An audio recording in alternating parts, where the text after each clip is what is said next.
You know that feeling when you finish a book or a movie and you just think, whoa, what was that really all about? We all love a good story, right? But today, we're going to talk about how to unlock all those hidden layers of meaning, the stuff hiding just under the surface.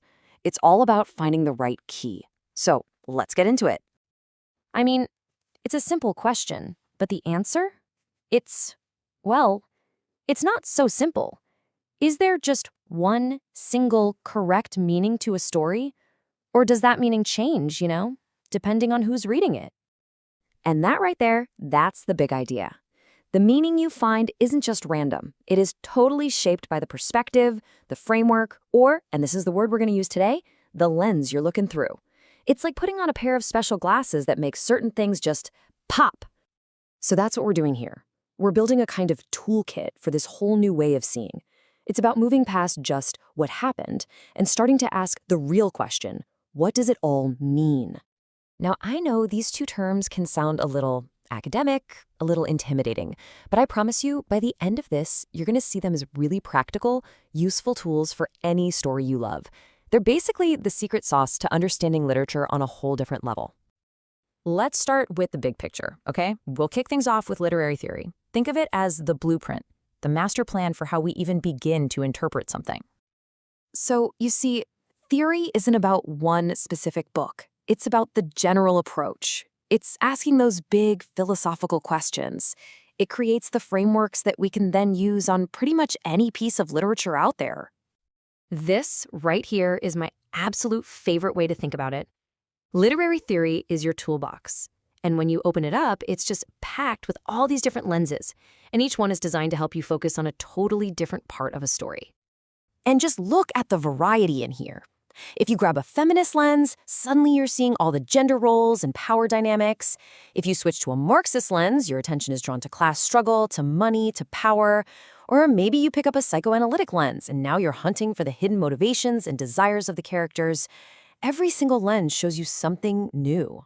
This is a perfect example of how it works. So, instead of seeing Hamlet as just a story about a guy getting revenge for his dad, a Marxist theorist would step in and say, hold on a second. Let's look at the power structures here.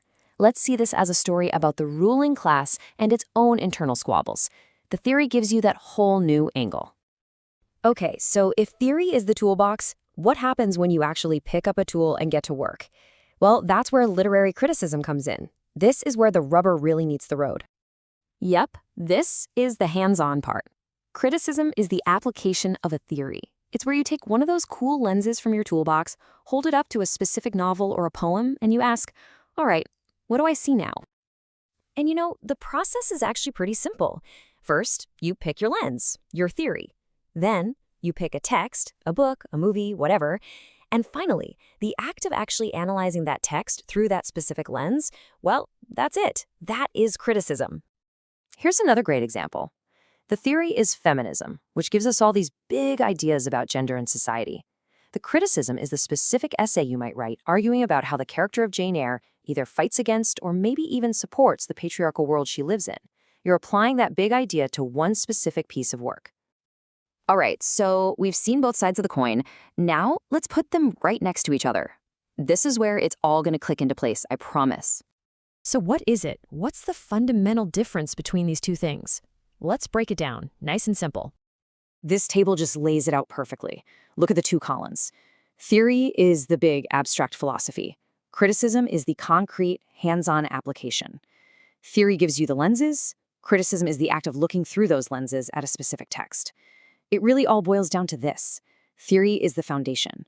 Criticism is the building you put on top of it. You really can't have one without the other. So what does this all mean for you just as a regular reader?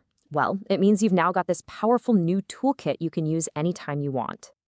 If you only take away one thing today, let it be this simple idea right here.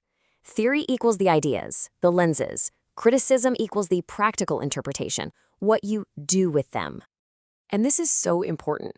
This stuff is not just some intellectual game for academics. Not at all. These are tools for anyone to engage with their favorite books and movies on a much, much deeper level. It's a way to uncover all these hidden messages you might have missed before. So I'll leave you with this question.